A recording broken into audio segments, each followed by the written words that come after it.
गुरु जी महाराज के चरणों में कोटि कोटि प्रणाम। गुरु जी की संगत को जय गुरु जी। मैं हमेशा यही बोलती हूँ, गुरु जी महाराज सब राजन के राजा, महाराजन के महाराजा, इस सृष्टि के मालिक, इस सृष्टि के रचयिता गुरु जी महाराज, हमारे प्यारे गुरु जी। कितने साल हो गए उनको शारीरिक झोला छोड़े हुए, पर आज भी वो हमारे साथ हैं। उनको सब पता था कि कल आने वाली संगत में क्या होने वाला है, कैसा समय आएगा। तो गुरुजी ने एक नई प्रथा शुरू की, संगत ऑर्गेनाइज करने की। और इसके पीछे गुरुजी का क्या उद्देश्य था, ये तो हमें अब समझ आ रहा है कि गुरुजी ने कोई मीडिएटर क्यों नहीं बनाया, कोई एजेंट क्यों नहीं बनाया।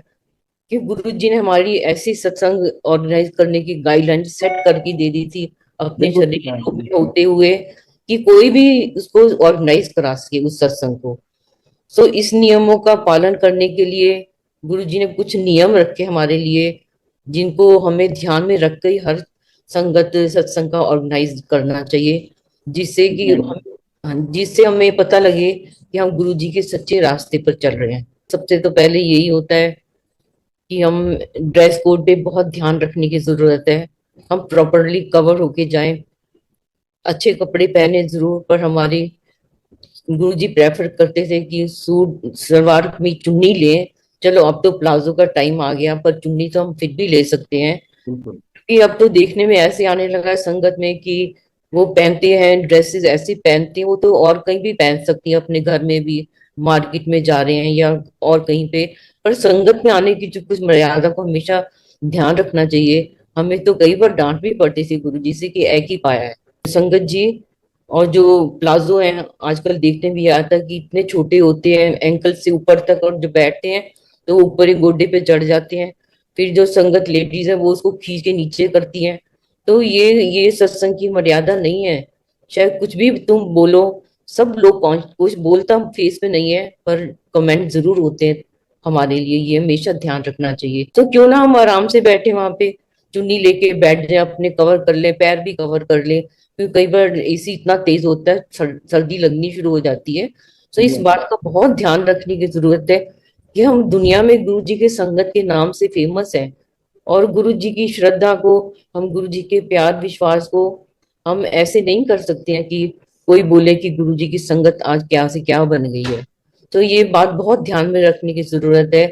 और मदर्स को तो खासकर ध्यान रखना चाहिए कि उनकी बेटियां जा रही हैं तो कैसे कपड़े पहन के जा रही हैं। जीन्स, गुरु जी पहले जीन्स भी अलाउड नहीं करते थे संगत जी, धीरे धीरे गुरु जी ने जीन्स अलाउड की। पर उन्होंने बोला कि कुर्ती लंबी होनी चाहिए। सो ये भी बात ध्यान रखनी चाहिए, इतनी लिबर्टी हमें दे दी गुरु जी ने। मदर्स को तो ध्यान रखना चाहिए कि वो कैसे जा रही हैं और उनकी बेटियां भी कैसे बन के जा रही हैं। ये इसमें कोई शान की बात नहीं होती है। अगर महीने में 2 या 3 बार हम सत्संग में जा रहे हैं गुरु जी के, तो हमें तो इतना तो हम कर ही सकते हैं गुरु जी के लिए। मैं तो समझती हूँ कि जरूर होना चाहिए। जी, कुछ जो होस्ट है अंकल, जो ऑर्गेनाइज करवाने के लिए तैयार बैठे हैं, उन्होंने पैसे दिए हैं, ठीक है। तो उनके रिश्तेदार भी आएंगे, उनके फ्रेंड्स आएंगे, उनके फैमिली फ्रेंड्स आएंगे। और बहुत सारी नई संगत आएगी, पहली बार जो देखेगी गुरु जी के दरबार में। तो उनको क्या पता कहाँ बैठना है हमने। उनको तो होस्ट या जो ऑर्गेनाइज कर रहे हैं, वहां पे सेवादार हैं, उनको ही पता होना चाहिए ना, उनको ही पता होता है इनफैक्ट कि कहाँ किसको बिठाना है हमने। ये कोई वो नहीं है, कोई स्पेशल ट्रीटमेंट नहीं है, ये मस्ट है। मेरी तरफ से ये लगता है कि होस्ट को इतनी तो लिबर्टी होनी चाहिए, अपने गेस्ट को रिस्पेक्टफुली कहीं पे बिठाए।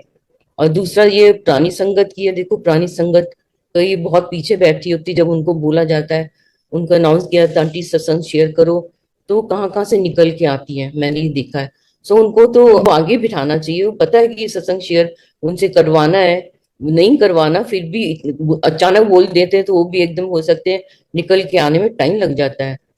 बाकी तीसरा आपने बोला है सेवादार के, देखो सेवादार जो होते हैं, मैंने देखा है उनके पेरेंट्स भी बैठे होते हैं कई बार, पूरी फैमिली सेवा में होती है। तो उनको वापस जाते जाते 12-1 बज जाता है कई बारी। तो वो इतने घंटे बुजुर्ग नहीं बैठ सकते हैं, उनको कंफर्टेबल तो बिठाना में चाहिए चाहिए, क्योंकि पूरा परिवार सेवा के लिए आया हुआ है। तो ये इसमें तो कोई मेरे को बुरी बात नहीं लगती है कि उनको रिस्पेक्टफुली या उनको लिबर्टी ये पक्का देनी चाहिए, उनको डिजर्व करते हैं। कोई वीआईपी भी आते हैं कहीं पे भी हो, उनको बिठाने के लिए जगह तो हमें हमें पता है कि उन्होंने आना है, तो हम क्यों ना उनके लिए जगह रखें।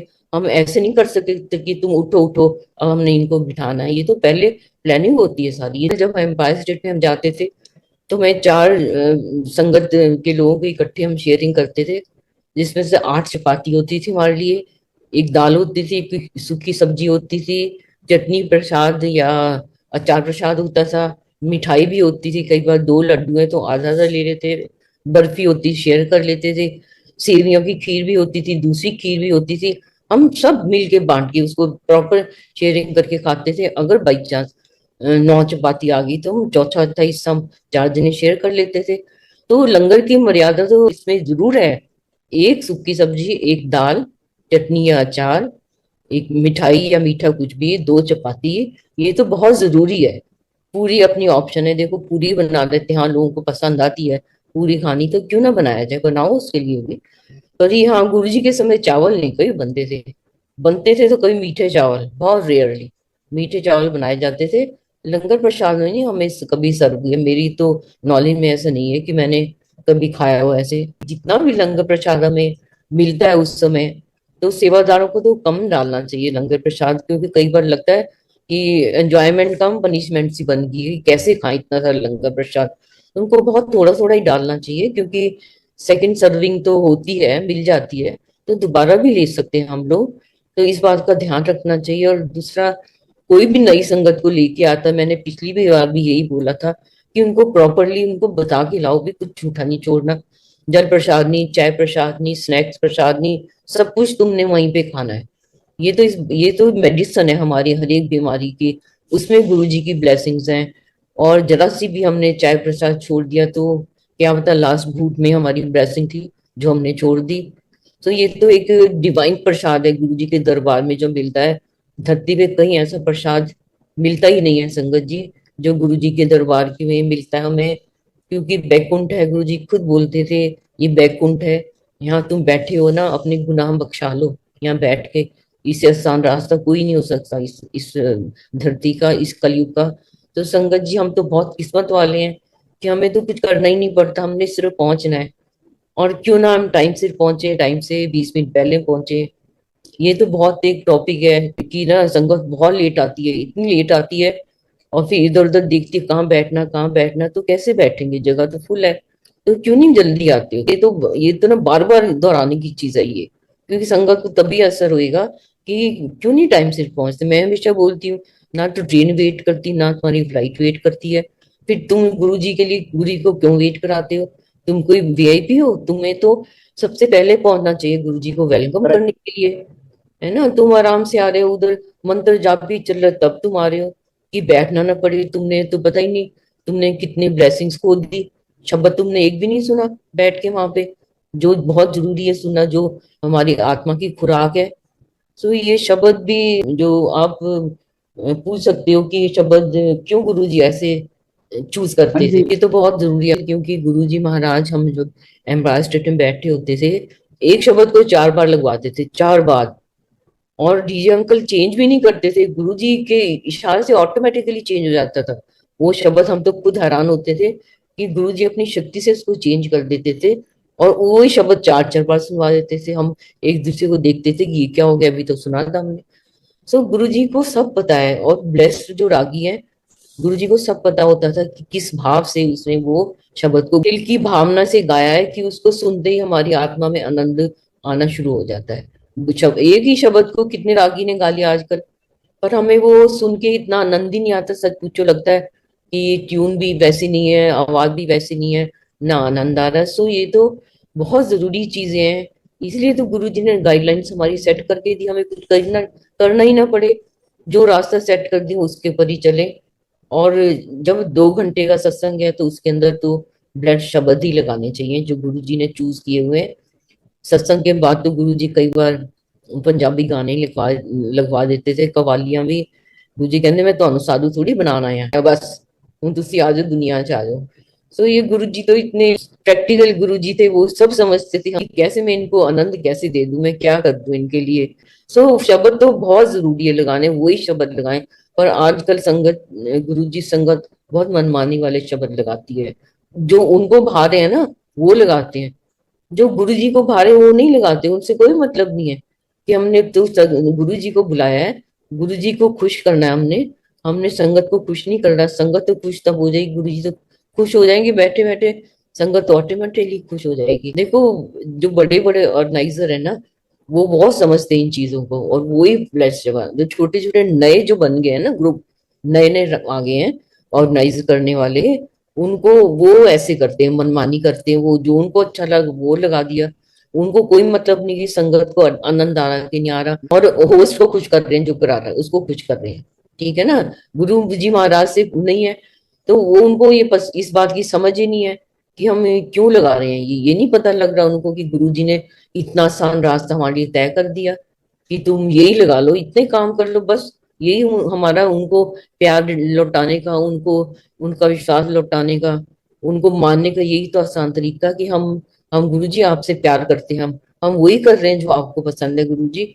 और हम माफी मांगे, हम गलत काम कर रहे हैं तो, कि हमसे गलती होगी। पर भजन भी लगते थे, सत्संग संग इसके शब्द के बाद में भजन लगा लो, तो बीच में कोई लगाना चाहे गुरु जी के ब्लेस्ड भजन भी ऐसे नहीं है कि नहीं है, वो बीच में लगा सकते हैं, ये मनाही नहीं है। पर सत्संग की मर्यादा जो, अगर अगर इन इन चीजों पे ध्यान नहीं दिया गया, तो मेरे को लगता कि आने आने वाले 2 साल में तो सत्संग की मर्यादा बिल्कुल ही चेंज हो जाएगी। क्योंकि नई संगत की सोच अलग है, ये मानते हैं, पर उसके साथ पुरानी संगत वाले भी जुड़े होते हैं, जो उनको उनको समझाना उनका फर्ज बनता है। ये तो जो प्लेलिस्ट बैठा होता है ना सिस्टम के ऊपर, उसकी बहुत जिम्मेदारी बनती है। वो उसके साथ संगत के साथ बैठे, जो पुरानी संगत या उसने वो देखे हुए सारे शब्द, प्ले किया उस लिस्ट को, वो बैठना बहुत जरूरी है। क्योंकि नई नए लड़कों को अगर तुम नई सेवा को बिठा देते ना, कई बार उनको नहीं समझ आती है कि क्या लगाएं। पर ज्यादातर देखा है कि जो बड़े ग्रुप ऑर्गेनाइज कर रहे हैं, बहुत अच्छा ऑर्गेनाइज कर रहे हैं, बहुत अच्छे शब्द लगाते हैं, ब्लेस्ड शब्द लगाते हैं वो। और हर शब्द मेरे लगता है हर संगत के बाद में गुरु जी महाराज का शुक्राना करना बहुत जरूरी है। अगर हम संगत के बाद में उनका शुक्राना नहीं करते तो हमारी संगत ऑर्गेनाइज कराने का कोई मकसद नहीं होता। गुरु जी महाराज का शुक्राना करना बहुत जरूरी होता है। जी, गुरु जी तो यही बोलते थे, ये ना सोचे कि हम गुरु जी रूप में नहीं है तो गुरु जी नहीं है। गुरु जी तो हर हर क्षण हमारे साथ है, और हर पल हमें देख रहे हैं, हमारी हर एक्टिविटी को मॉनिटर कर रहे हैं। और गुरु जी बोलते थे कई बार ना, हनुमान तो मेरा अकाउंटेंट है। सो गुरु जी महाराज को पता है क्या क्या हम कर रहे हैं, उनसे कुछ छुपा नहीं हुआ। हमें अपने आप को, पूरी दुनिया हमें देख रही है कि हम किस रूप में जा रहे हैं।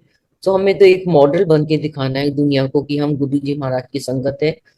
कभी कोई हमें लिए कुछ एक शब्द भी ना बोल पाए। और उनकी उनकी जो कृपा है, जो उनकी ब्लेसिंग्स के कारण ही आज हम दुनिया में जाने जाते हैं कि हम गुरु जी महाराज की संगत हैं। उनसे कितना, उन्होंने कभी कुछ नहीं लिया, गुरु जी ने शरीर रूप होते हुए हमेशा दिया ही दिया है, दिया ही दिया है। तो हम हमारा समय आया है कि हम गुरु जी को किस फॉर्म में रिटर्न करें। हम अपना प्यार, अपना विश्वास उनको, गुरु जी को इसी भाव से दे सकते हैं। गुरु जी, आपने जो रास्ता हम दिखाया हमें, हम उसी पे चले, बस हमें ऐसी शक्ति देते रहना। कई संगत को बुरा भी लग सकता है कि मैं क्या क्या बोल देती हूँ अंकल, और मेरे को पता है कि मेरे को समझते हैं लोग, मेरे को बोलते हैं तुम बोलो बोलो, मैं बोल देती हूँ।